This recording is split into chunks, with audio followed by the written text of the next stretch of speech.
जी बिस्मिल्लाहिर्रहमानिर्रहीम। आज पूरे दिन की इंपॉर्टेंट खबरें और उनके ऊपर मेरा तज्जिया आपके सामने रखते हैं। आज सबसे बड़ी जो खबर है वो कप्तान इमरान खान की तरफ से आई है। उन्होंने एक बहुत बड़ा और बोल्ड फैसला किया है। 17 लोगों को पार्टी से निकाल दिया है। उनमें जो मेजर नाम है वो आपके सामने रखते हैं। अली जैदी को, इमरान इस्माइल, फवाद चौधरी, आमिर कियानी, फिरदौस आशिक अवान, इन लोगों को पार्टी से निकाल दिया गया है, फारिग कर दिया गया है। मेजर डिसीजन है इमरान खान का और इसके ऊपर हम बात करेंगे। इन लोगों को इस वक्त क्यों निकाला गया, इस नोटिफिकेशन की क्या अहमियत है, इसमें कौन कौन से ऐसे नाम हैं जो शामिल नहीं हैं और कौन से नाम हैं जो शामिल हैं। इस नोटिफिकेशन की वजह से आपका एक सवाल कि इमरान खान किसको अच्छे वक्त में दोबारा रिकंसिडर कर सकते हैं और किसको नहीं, उसका भी काफी हद तक जवाब मिल गया। आज आपको क्यों मिल गया उस पर बात करूंगा और इसमें से एक ऐसे कैरेक्टर के ऊपर, क्योंकि वक्त कम होता है, बाकी लोगों पे भी बात करेंगे आने वाले वक्त में, एक कैरेक्टर के ऊपर आपके सामने कुछ माजी के तमाम हालात रखूंगा। उन्होंने तहरीक इंसाफ को कब कब कैसे कैसे धोखा दिया, किस तरीके से वो माहिर थे एक बहरूपिया बनने में और बहरूप उन्होंने धारा हुआ था, और किस तरीके से उन्होंने कप्तान को और उसके साथ साथ पाकिस्तान की स्टैब्लिशमेंट को भी धोखा दिया, मिसफीड किया, मिस इंफॉर्मेशन दी। मैं उनकी तमाम इस तरह की कार्रवाइयां जो छापा बरदार कार्रवाइयां थी वो आपके सामने रखूंगा।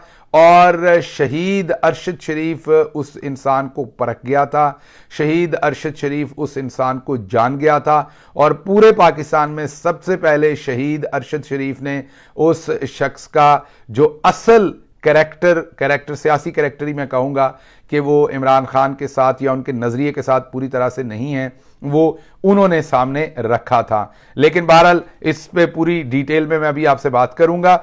और दूसरी खबर हल्की सी टच करूंगा, जो वफाकी हुकूमत ने एक और हमला किया सुप्रीम कोर्ट के ऊपर। अमलन सुप्रीम कोर्ट को वफाकी हुकूमत रियासत का हिस्सा तकरीबन मानने से इनकार कर दिया है।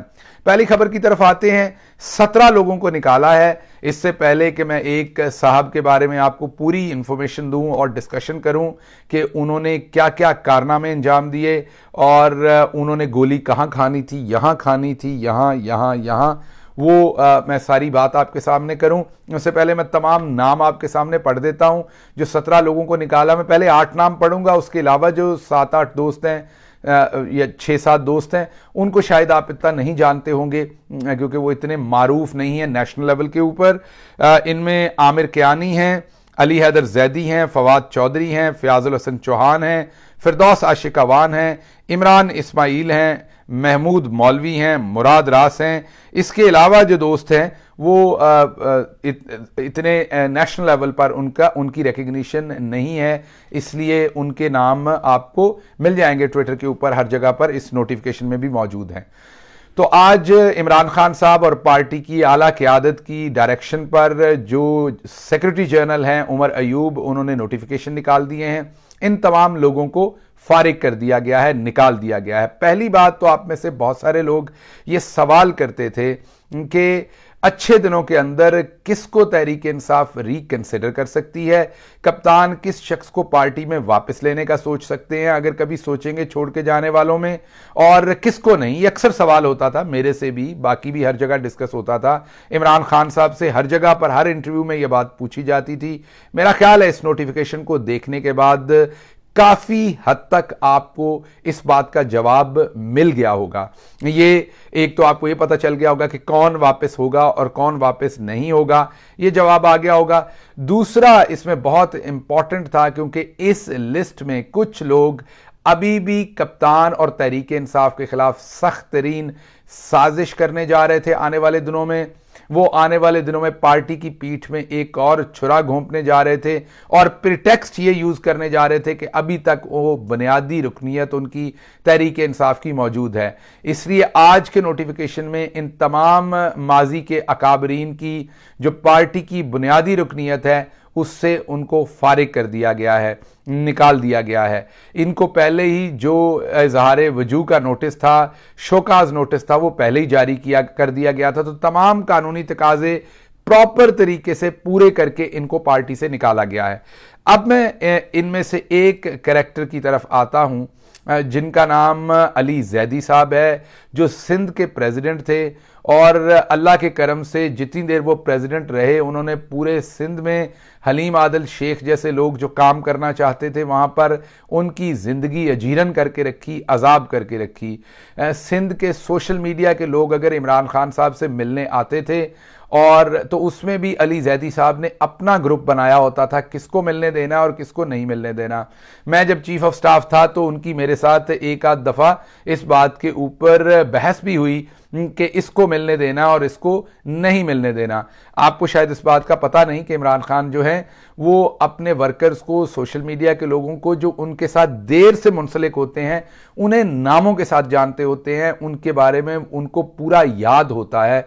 इसलिए मैं हमेशा खान साहब से उस चीज को पहले उनके साथ टैली करता था, उनसे इजाजत मांगता था कि ये लोग मिलना चाहते हैं, इनको मिलवाना है। उसके बावजूद अली जैदी साहब के उसके ऊपर एतराजात थे। तो मैं आपको एक तो ये बताना चाह रहा हूं कि अली जैदी साहब नीचे वर्कर से लेके ऊपर की जो सूबे की लीडरशिप होती थी उन तक के खिलाफ हमेशा हमा वक्त साजिश में मेरे सामने जो मैंने देखा वो मुब्तला रहते थे। उसके अलावा जब वो पकड़े गए तो आपको कुछ चीजें मैं याद करवा देता हूं। सबसे पहले तो अचानक, अभी कोई भी नहीं पकड़ा गया, अचानक टहलते हुए वो पकड़े गए। आपको पता है वो हाथ ऐसे भी हिलाते हैं, ऐसे भी, पूरा उनका एक जिस्म हिल रहा होता है। तो वो जैसे लाहौर में रंगबाजी होती है, मुझे नहीं पता कराची में इस चीज को क्या कहते हैं, लेकिन उनका बात करने का स्टाइल, उनका पूरे का पूरा जो था वो पूरा एक पैकेज थे अपने आप के अंदर। और जो वो पैकेज थे वो बाद में खुल के सामने आ गया। डब्बे के अंदर आपने वो सुपर क्रिस्प का और चिप्स के पैकेट्स देखे होंगे, वो डब्बो उसके अंदर लगता है कि काफी ज्यादा चिप्स है, लेकिन जब आप पैकेट खोलते हैं तो अंदर से फुस करके हवा बाहर निकलती है और थोड़ी सी चिप्स उसके अंदर होती है। मेरा तज्जिया यह है कि अली जैदी साहब की भी सियासी शख्सियत इसी तरह की थी और वो भी फुसफुसा काम था पूरे का पूरा। बहरहाल उन्होंने गोली यहां खानी थी, कहीं और नहीं खानी थी। उन्होंने गोली यहां खानी थी और उन्होंने कहा था कि मुझे यहां गोली मार दो, इस जगह, बिल्कुल इस जगह, उंगली रखी थी जोर से, मुझे गोली यहां मार दो और मैं इमरान खान को नहीं छोड़ूंगा। फिर उन्होंने यह भी कहा कि मैं बनी गाला का पीएन बन जाऊंगा, तहरीक इंसाफ नहीं छोड़ूंगा।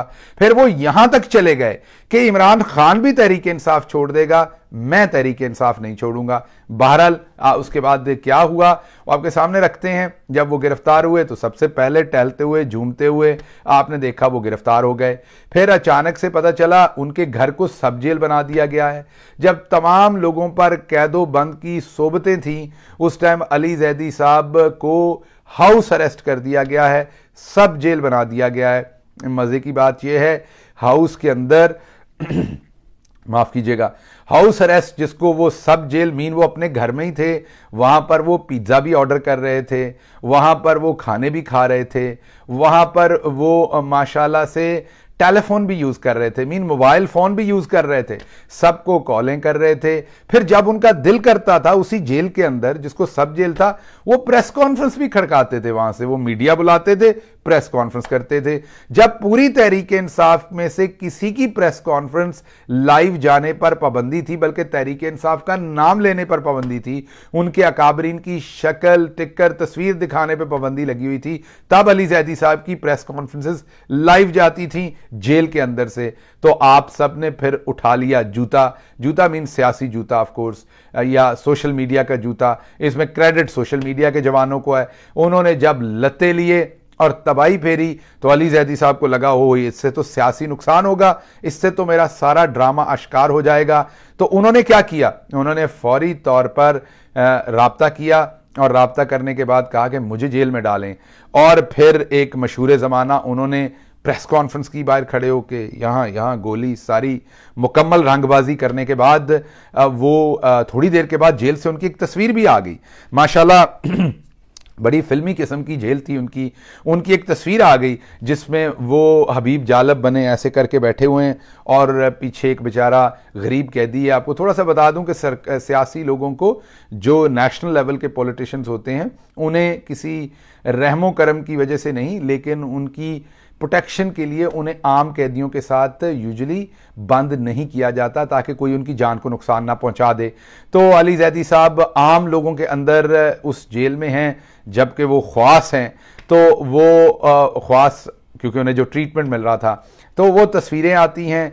और एक बहुत बड़े रिपोर्टर, उन्होंने रिपोर्टेडली मुझे कहा, मैं इसकी हतमी कंफर्मेशन तो आपको नहीं बता सकता जो आखिरी बात है, लेकिन उन्होंने मुझे रिपोर्टेडली कहा, एक बड़े इदारे के साथ बहुत बड़े सहाफ़ी मुंसलिक हैं कराची से, उन्होंने बताया कि असल में कभी जेल गए ही नहीं थे, ये फ़ोटो शूट के लिए जेल जाते थे, जितनी बार भी जाते थे ये घर में ही हाउस अरेस्ट ज़्यादा टाइम रहे हैं। ये बहरहाल मैं ये तो वही बता सकते हैं अली जैदी साहब के इसमें कितनी कंफर्मेशन है।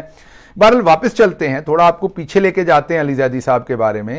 एक शख्स जिसका नाम अरशद शरीफ था, एक शख्स जिसके जर्नलिज्म से मैं बहुत हद तक मुतासर था, उसकी दोस्ती से बहुत मुतासर था। पाकिस्तान तहरीक इंसाफ में अगर किसी शख्स की करीब तरीन सबसे दोस्ती थी तो मैं ये क्लेम कर सकता हूँ कि वो मेरी दोस्ती थी अरशद शरीफ से। मेरे साथ साथ मुराद सईद की उनसे दोस्ती थी। और अरशद शरीफ ने सबसे पहले पूरे पाकिस्तान में सबसे पहले अरशद शरीफ साहब ने, ये रिकॉर्ड का हिस्सा है, इमरान इस्माइल अपना अली जैदी साहब के ठेकों की करप्शन के बारे में प्रोग्राम किए।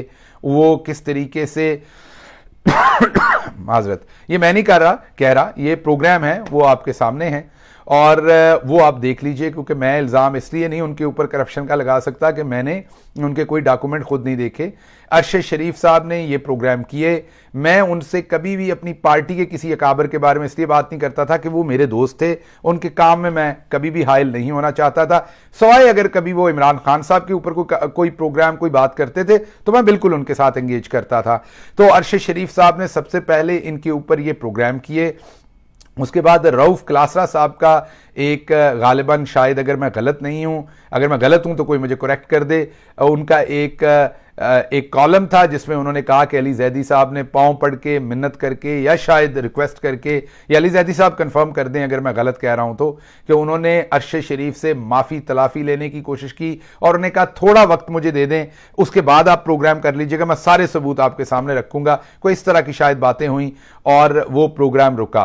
बहरहाल अगर मैं ये गलत कह रहा हूं तो अली जैदी साहब ज़रूर बताएं और अपना मौक़िफ़ दें अपने ट्विटर से, किसी और जगह से, और मैं यहीं से ये चीज़ करेक्ट करूंगा अगर इसमें कोई भी चीज गलत हुई, क्योंकि मेरा मकसद उनकी जात पर करप्शन या किसी भी और तरह का इल्जाम लगाना नहीं है। मेरा मकसद इस टाइम वो सियासी गद्दारी, बेवफाई और धोखाबाजी है जो उन्होंने इमरान खान के साथ की और करने से पहले जिस तरह की उन्होंने स्टेटमेंट्स दी और फारिग हुए। इसके साथ साथ अगर आप देखें तो आमिर कियानी, इमरान इस्माइल, फवाद चौधरी, ये भी बहुत इंपॉर्टेंट अकाबरीन थे और इन्होंने भी जिस तरीके से पार्टी छोड़ी उससे पार्टी के रैंक एंड फाइल और दूसरे तमाम लोग बहुत तकलीफ में थे।